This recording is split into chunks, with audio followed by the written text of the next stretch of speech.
इस वीडियो के अंदर हम लोग ई कॉमर्स का सेटिंग ऑप्शन का जनरल सेटिंग का स्टोर एड्रेस और ये जो जनरल सेटिंग ऑप्शन के अंदर जो भी सेटिंग है वो हम लोग करने वाले हैं। ठीक है, तो चलिए वीडियो को स्टार्ट करते हैं और आपको दिखाते हैं कैसे ये करते हैं। सबसे पहले जो बेसिक डिटेल्स है वो हम लोग यहाँ पर देने वाले हैं, जो कि है स्टोर एड्रेस। ये आपको पता होगा, आपका जो एड्रेस है, आपका जो ई कॉमर्स वेबसाइट है उसका जो एड्रेस है वो आपको यहाँ पर डालना होगा। ठीक है, तो यहाँ पर मैं एक एड्रेस डाल देता हूँ।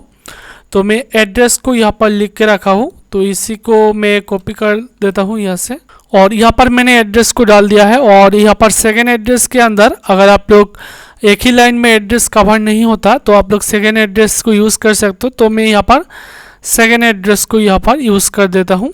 ठीक है, तो ये वाला एड्रेस को यहाँ पर सेकेंड एड्रेस के अंदर मैं डाल देता हूँ। उसके बाद यहाँ पर सिटी, तो सिटी यहाँ पर दिल्ली डाल देता हूँ। ओके, यहाँ पर दिल्ली आ चुका है। और यहाँ पर कंट्री और स्टेट, तो यहाँ पर आपका इंडिया सिलेक्ट कर देना, और यहाँ पर आपका जो पोस्टल कोड है वो डाल देना। ठीक है, तो यहाँ पर हमारा जो पोस्टल कोड है, ये वाला पोस्टल कोड है, तो इसको मैं डाल देता हूँ।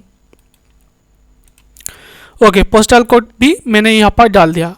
यहाँ पर जो बेसिक एड्रेस है हमारा शॉप का वो हम लोग डाल दिया है स्टोर एड्रेस के अंदर। यहाँ पर address line 1, address line 2 city, यहाँ पर कंट्री और स्टेट, और यहाँ पर जिप कोड, और यहाँ पर पोस्टल कोड। ठीक है, ये आपको डाल देना है। उसके बाद हम लोग आते हैं जनरल ऑप्शन के अंदर, इसको हम लोग सेव कर लेते हैं। उसके बाद हम लोग जनरल ऑप्शन के अंदर आएंगे, तो आप लोग एक साथ भी सेव कर सकते हो। ज़रूरी नहीं है कि आप लोग 1 बाय 1 करके सेव करो, आप लोग एक साथ भी सेव कर सकते हो। ठीक है, तो हम लोग आते हैं जनरल ऑप्शन के अंदर। जनरल ऑप्शन के अंदर आपको यहाँ पर दिखेगा सेलिंग लोकेशन। ठीक है, तो आपका जो स्टोर है, ई कॉमर्स स्टोर है, उसका जो प्रोडक्ट है वो आप लोग कहाँ पर सेल करना चाहते हो वो आपको यहाँ पर सिलेक्ट करना होगा। ठीक है, यहाँ पर जैसे कि देख सकते हो सेल ऑल कंट्रीज। ठीक है, तो अगर आप लोग इंटरनेशनली यहाँ पर सेल करना चाहते हो मल्टीपल कंट्री, तो आप लोग यहाँ पर ऑल कंट्री दे सकते हो। लेकिन अगर आप लोग जस्ट इंडिया के अंदर ही सेल करना चाहते हो तो आप लोग यहाँ पर इंडिया ही दे सकते हो, सिलेक्ट कर सकते हो। अगर आप लोग यूएस के अंदर, अगर आप लोग नेपाल के अंदर, जापान के अंदर सेल करना चाहते हो तो आप लोग यहाँ पर स्पेसिफिक कंट्री यहाँ पर सिलेक्ट कर सकते हो। 2-3 कंट्री के अंदर अगर सेल करना चाहते हो, तो अगर आप लोग ऑल कंट्री के अंदर सिलेक्ट करना चाहते हो, सेल करना चाहते हो, तो आप लोग ऑल कंट्री के अंदर सिलेक्ट कीजिए। ठीक है, तो मैं जस्ट यहाँ पर इंडिया के अंदर सिलेक्ट करना चाहता हूँ, सेल करना चाहता हूँ। इसके लिए मैं यहाँ पर सेल स्पेसिफिक कंट्री यहाँ पर मैं सिलेक्ट कर दूंगा, और यहाँ पर सेल स्पेसिफिक कंट्री यहाँ पर उसका जो नाम है वो यहाँ पर देना होगा। ठीक है, तो यहाँ पर मैं इंडिया डाल देता हूँ। ओके, यहाँ पर मैंने इंडिया डाल दिया, जस्ट इंडिया के अंदर मैं सेल करूँगा। अगर आप लोग और भी कंट्री जैसे कि नेपाल, जापान के अंदर सेल करना चाहते हो तो उसका नाम यहाँ पर टाइप करके ऐड कर सकते हो। उसके बाद यहाँ पर शिपिंग लोकेशन। ठीक है, तो आप लोग जो शिप करोगे उसका लोकेशन आप लोग यहाँ पर दे सकते हो। यहाँ पर देख सकते हो ship all country you sell. ठीक है, यानी कि यहाँ पर आप लोग जैसे कि मैं इंडिया के अंदर सेल करूँगा, इंडिया ऑल लोकेशन यानी कि ऑल स्टेट के अंदर में अगर शिप करना चाहता हूँ तो यहाँ पर ship to all country you sell यहाँ पर सिलेक्ट करना है। और अगर आप लोग इंटरनेशनल तो हम लोग सेल नहीं करेंगे, तो इसको हम लोग स्किप कर देते हैं। उसके बाद ship to specific country only, यहाँ पर देख सकते हो डिसेबल शिपिंग और शिपिंग कैलकुलेशन। ठीक है, तो अगर आप लोग शिपिंग कैलकुलेशन को डिसेबल करना चाहते हो तो इसको डिसेबल कर सकते हो। अगर आपको ड्रॉप शिपिंग वेबसाइट है तो आप लोग इसको डिसेबल कर सकते हो। ठीक है, लेकिन हमारा ये जो साइड है ये ड्रॉप शिपिंग नहीं है, तो हम लोग शिप करेंगे। तो हम लोग यहाँ पर क्या सिलेक्ट करेंगे, ship to all country you sell to. ठीक है, तो यहाँ पर इसी को सिलेक्ट करके रखेंगे।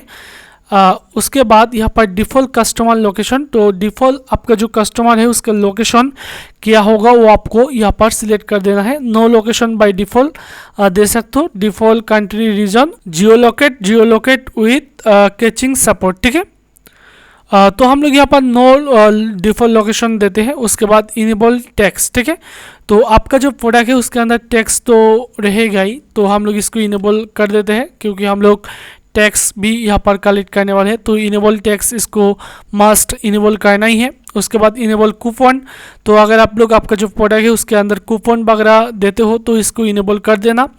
तो मैं मेरा जो स्टोर है इसके अंदर मैं कूपन यूज़ करूँगा, इसके लिए इसको मैं इनेबल कर देता हूँ। उसके बाद कैलकुलेट कूपन डिस्काउंट इसको इनेबल कर देना, ठीक है, ताकि आपका जो कस्टमर है वो समझ सके कि कितना डिस्काउंट हुआ है और कितने रुपए डिस्काउंट हुआ है वो समझ सके, ठीक है। तो इसके लिए इसको हम लोग टिक मार्क डाल देते हैं। उसके बाद आप लोग यहाँ पर करेंसी ऑप्शन, यहाँ पर आपको करेंसी ऑप्शन दिख जाएगा। करेंसी ऑप्शन के अंदर आपका इंडियन रुपी ऐसे ही है। उसके बाद करेंसी जो पोजीशन है लेफ्ट यही रहेगा। उसके बाद यहाँ पर 1000 सेपरेट यही रहेगा। उसके बाद डेसिमल सेपरेट, उसके बाद नंबर ऑफ डेसिमल। तो आप लोग ये सारा चीज़ें ऑप्शन डिफ़ॉल्ट है, इसको आप लोग सेव चेंज में क्लिक करके इसको सेव कर सकते हो, ठीक है। तो बेसिक कुछ सेटअप है जनरल सेटिंग के अंदर जो मैंने आपको दिखाया है। ये सारा सेटिंग अगर आप लोग कर लेते हो तो आपका हो जाएगा, ठीक है। तो देख सकते हो हम लोग स्टोर का एड्रेस यहाँ पर सेटअप किए हैं और यहाँ पर जनरल ऑप्शन सेटअप किए हैं और यहाँ पर हमारा जो करेंसी ऑप्शन है उसको सेटअप किए हैं, ठीक है। आई होप इस वीडियो को देखने के बाद आप लोग इजीली ये सेटअप कर सकते हो। फिलहाल इस वीडियो के अंदर इतना ही। इस वीडियो अगर आपको अच्छा लगा है तो लाइक कीजिए, शेयर कीजिए, कमेंट कीजिए और हमारा जो यूट्यूब चैनल है इसको सब्सक्राइब करके हमारे साथ बने रहिए। थैंक्स।